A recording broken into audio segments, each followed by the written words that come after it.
Hello നമസ്കാരം. ഏറ്റവും പുതിയ സിനിമാ വിശേഷങ്ങളുമായി പുതിയൊരു വീഡിയോയിലേക്ക് എല്ലാവർക്കും സ്വാഗതം. നമ്മുടെ നിർമ്മാതാക്കളുടെ സംഘടനാ നേതാവായ സുരേഷ് കുമാറൊക്കെ കണ്ടുപിടിക്കേണ്ടത് നമ്മുടെ പൃഥ്വിരാജ് സുകുമാരനെയാണ്. സിനിമ എങ്ങനെ പ്രൊഡ്യൂസ് ചെയ്യണമെന്ന്, എങ്ങനെ മാർക്കറ്റ് ചെയ്യണമെന്ന്, എങ്ങനെ പ്രൊമോട്ട് ചെയ്യണമെന്നൊക്കെ പഠിക്കേണ്ടത് രായുവിനെ കണ്ട് തന്നെയാണ്. പറഞ്ഞു വരുന്നത് നമ്മുടെ എമ്പുരാൻ സിനിമയുമായി ബന്ധപ്പെട്ട വിവാദങ്ങളാണ്. ലൂസിഫറിന്റെ രണ്ടാം ഭാഗം എന്ന നിലയിൽ ചിത്രീകരണം തുടങ്ങി സിനിമ തിയേറ്ററിൽ എത്തുന്നതിന് മുമ്പ് തന്നെ വമ്പൻ ഹൈപ്പും പ്രൊമോഷനുമാണ് തുടക്കമിട്ടത്. കൂടെയുള്ള നിർമ്മാതാക്കളെ ആശീർവാദ് പ്രൊഡക്ഷൻസിന്റെ പാർട്ണറുമായ ലൈക്ക പ്രൊഡക്ഷൻസ് നിർമ്മാണത്തിൽ നിന്ന് പിന്മാറുകയും ഗോകുലം ഗ്രൂപ്പ് പാർട്ണർഷിപ്പ് ഏറ്റെടുക്കുകയും ചെയ്ത് അങ്ങനെ തന്നെ വാർത്താ പ്രാധാന്യം നേടിയ സിനിമ കൂടിയാണ് എമ്പുരാൻ. ലോകത്തിന്റെ വിവിധ രാജ്യങ്ങൾ പൃഥ്വിരാജ്, സുകുമാരൻ, മോഹൻലാൽ എന്നിവരൊക്കെ സഞ്ചരിച്ച് വമ്പൻ പ്രൊമോഷൻ പരിപാടികളാണ്, ഹൈപ്പുമാണ് ഈ ചിത്രം നേടിയെടുത്തിരുന്നത്. അതിന്റെ ഭാഗമായിട്ട് തന്നെ വമ്പൻ അഡ്വാൻസ് ബുക്കിംഗ് ഈ സിനിമയ്ക്ക് ലഭിക്കുകയും ചെയ്തു. സിനിമ തിയേറ്ററിലെത്തിയ മാർച്ച് 27 വ്യാഴാഴ്ച ആദ്യ ഷോയ്ക്ക് ശേഷമാണ് ചിത്രത്തെക്കുറിച്ചുള്ള വിവാദങ്ങളും ബഹിഷ്കരണ ഭീഷണിയും തുടങ്ങിയത്. നേരത്തെ പലപ്പോഴും മോഹൻലാൽ സിനിമകളെ എതിർത്തിരുന്ന പലരും പിന്നീട് അനുകൂലികളാകുകയും മോഹൻലാലിനെ സപ്പോർട്ട് ചെയ്യുന്ന, കട്ടയ്ക്ക് സപ്പോർട്ട് ചെയ്യുന്ന ടീമൊക്കെ മോഹൻലാലിനെ എതിർക്കുന്ന രീതിയിലേക്ക് കാര്യങ്ങൾ മാറി പറയുകയും ചെയ്തു. അതേസമയം ഇക്കാര്യത്തിൽ ശ്രദ്ധേയമായ ഒരു കാര്യം എന്ന് പറയുന്നത് ഈ സെൻസർ ബോർഡുമായി ബന്ധപ്പെട്ടാണ്. സാധാരണഗതിയിൽ എമ്പുരാൻ സിനിമ മാത്രമല്ല, എല്ലാ സിനിമകളും, എല്ലാ ഭാഷകളിലുള്ള സിനിമകളും സെൻസറിങ് പൂർത്തിയാക്കിയാണ് തിയേറ്ററിലെത്തുന്നത്. നമ്മുടെ ഈ എമ്പുരാൻ സിനിമയ്ക്ക് ലഭിച്ചിരിക്കുന്നത് UA സർട്ടിഫിക്കറ്റ് ആണ്. അങ്ങനെ സെൻസറിങ് പൂർത്തിയായ ഒരു സിനിമയിൽ നിന്ന് ഇനി 17 രംഗങ്ങൾ കട്ട് ചെയ്ത് മാറ്റും, അല്ലെങ്കിൽ ചില സംഭാഷണങ്ങൾ ഒഴിവാക്കും, മ്യൂട്ട് ചെയ്യും, ഒരു കഥാപാത്രത്തിന്റെ പേര് മാറ്റും എന്നിങ്ങനെയുള്ള വാർത്തകൾ ഇങ്ങനെ വരുമ്പോൾ ഇത് അവിശ്വസനീയമാണ് എന്നാണ് എനിക്ക് ആദ്യം പറയാനുള്ളത്. കാരണം ഇതും ഒരു മാർക്കറ്റിംഗ് തന്ത്രത്തിന്റെ ഭാഗമല്ലേ എന്നാണ് പലരും ചോദിക്കുന്നത്.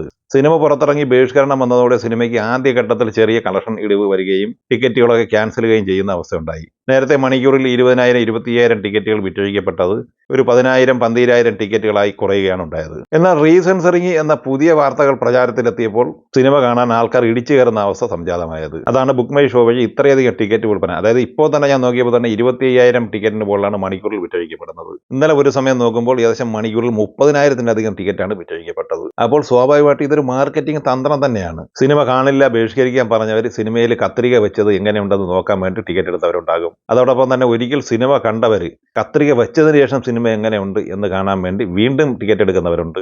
എന്തായാലും ഈ സിനിമ വമ്പൻ ഹിറ്റിലേക്ക് തന്നെയാണ് നീങ്ങിക്കൊണ്ടിരിക്കുന്നത്. കൂടാതെ നാളെ തിങ്കളാഴ്ചയാണ് ഈ ചിത്രത്തിന്റെ റീസെൻസറിങ് നടക്കുക, പുതിയ പതിപ്പ് വരിക എന്നൊക്കെയുള്ളതായിരുന്നു ഇന്നലെ വരെയുള്ള വാർത്ത.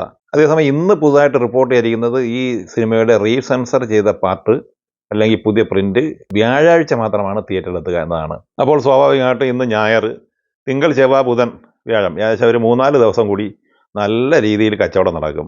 അതുപോലെ തന്നെ ചിത്രത്തിന്റെ എക്സ്ട്രാ ഷോകൾ വെള്ളിയാഴ്ചയെ അപേക്ഷിച്ച് വെള്ളിയാഴ്ച ഏകദേശം 360ഓളം എക്സ്ട്രാ ഷോകളായിരുന്നു കേരളത്തിൽ ഉണ്ടായിരുന്നെങ്കിൽ ഈ വിവാദങ്ങൾക്ക് ശേഷം ഇന്നലെ രാത്രി 402 എക്സ്ട്രാ ഷോകളാണ് കേരളത്തിൽ കാണുന്നത്.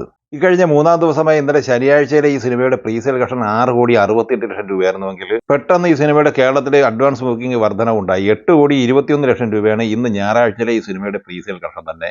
നിലവിൽ വ്യാഴം, വെള്ളി, ശനി, ഞായർ എന്നിങ്ങനെ ആദ്യ 4 ദിവസം കൊണ്ട് പ്രീസെയിൽ കളക്ഷനായി 33,65,00,000 രൂപയാണ് ഈ സിനിമ കളക്ട് ചെയ്തത്. ഇന്നലെ ശനിയാഴ്ച ദിവസം മാത്രം ഈ സിനിമ വേൾഡ് വൈഡ് ബോക്സ് കളക്ഷനായി കളക്ട് ചെയ്തത് 35 കോടിക്ക് മുകളിലാണ്. അതായത് ഏകദേശം 38 കോടി റേഞ്ചിലാണ് ഈ സിനിമയുടെ ഇന്നലത്തെ കളക്ഷൻ. ഇതോടുകൂടി തന്നെ ഏകദേശം ചിത്രത്തിന്റെ വേൾഡ് വൈഡ് ബോക്സ് കളക്ഷൻ 135, 140 കോടി റേഞ്ചിലാണ് എത്തി നിൽക്കുന്നത്. ചിത്രത്തിന്റെ 1-ാം ഭാഗമായ ലൂസിഫറിന്റെ ഓൾ ടൈം കളക്ഷൻ റെക്കോർഡാണ് ഈ സിനിമ തകർത്തിരിക്കുന്നത്. ലൂസിഫറിന്റെ കളക്ഷൻ ഏകദേശം 128 കോടി രൂപയായിരുന്നു. അതായത് കേവലം 3 ദിവസം കൊണ്ട് തന്നെ എമ്പുരാൻ ലൂസിഫറിന്റെ ലൈഫ് ടൈം കളക്ഷൻ റെക്കോർഡ് തകർക്കണമെങ്കിൽ അത് എത്രത്തോളം മാർക്കറ്റിംഗ് തന്ത്രമാണ് ഈ സിനിമയ്ക്ക് വേണ്ടി ഉപയോഗിച്ചിരിക്കുന്നത് എന്ന് ഓരോരുത്തരും മനസ്സിലാക്കേണ്ടതാണ്. അതുകൊണ്ട് തന്നെയാണ് ഞാൻ ആദ്യമേ സൂചിപ്പിച്ചത്, ഈ സുരേഷ് കുമാറിനെ പോലുള്ളവർ കരഞ്ഞു നടക്കാതെ നമ്മുടെ പൃഥ്വിരാജ് സുകുമാരനെ പോലുള്ളവരെ കണ്ട് പഠിക്കണമെന്ന് ആദ്യമേ തന്നെ സൂചിപ്പിച്ചത്. ഇന്ന് ഞായറാഴ്ച എന്തായാലും കേരളത്തിൽ 10 കോടിക്ക് മുകളിൽ കളക്ഷൻ ഈ സിനിമ ഉറപ്പിച്ചിട്ടുണ്ട്. ഇന്ന് ഈ സിനിമയുടെ വേൾഡ് വൈഡ് ബോക്സ് കളക്ഷൻ 40-50 കോടി റേഞ്ചിൽ എത്തിച്ചേരും എന്ന് തന്നെയാണ് പ്രതീക്ഷിക്കുന്നത്. അപ്പോൾ സ്വാഭാവികമായിട്ടും ഇന്നത്തെ ഉൾപ്പെടെ 4 ദിവസത്തെ വേൾഡ് വൈഡ് ബോക്സ് കളക്ഷൻ ഏകദേശം 175 കോടി റേഞ്ചിലാണ് എത്തി നിൽക്കുന്നത്. നാളെ തിങ്കളാഴ്ച ഈദ് ദിനം കൂടിയാണ്. ഈദ് ദിനത്തിലും മികച്ച കളക്ഷൻ ഈ സിനിമയ്ക്ക് നേടിയെടുക്കാൻ കഴിയും. അപ്പോൾ അങ്ങനെ ആദ്യ 5 ദിവസം കൊണ്ട് തന്നെ 200 കോടി ക്ലബിൽ ഈ സിനിമ എത്തിച്ചേരും എന്ന് 100% ഉറപ്പായിട്ടുണ്ട്. ഇന്നലെ മാർച്ച് 29 ശനിയാഴ്ച ഈദ് റിലീസായി തിയേറ്ററിലെത്തിയ മലയാള സിനിമയാണ് അഭിലാഷം. സൈജു കുറുപ്പ്, അർജുൻ അശോകൻ, തൻവീർ റാം എന്നിവർ അഭിനയിച്ച ഈ സിനിമ ഷംസു സൈബയാണ് സംവിധാനം ചെയ്തിട്ടുള്ളത്. കേരളത്തിൽ കേവലം 56 തിയേറ്ററുകളിൽ മാത്രമാണ് ഈ സിനിമ റിലീസ് ചെയ്യപ്പെട്ടത്. എബോ ആവറേജ് ഡീസന്റ് അഭിപ്രായം നേടിയെടുത്ത ഈ സിനിമ ആദ്യ ദിവസം കേരള കളക്ഷനായി കളക്ട് ചെയ്തിരിക്കുന്നത് 7 ലക്ഷം രൂപയാണ്. ഈ കുറഞ്ഞ തിയേറ്റർ കൗണ്ടിനുള്ളിൽ ഈ സിനിമ 7 ലക്ഷം രൂപ നേടിയെടുത്തത് മികച്ച നേട്ടം തന്നെയാണ്.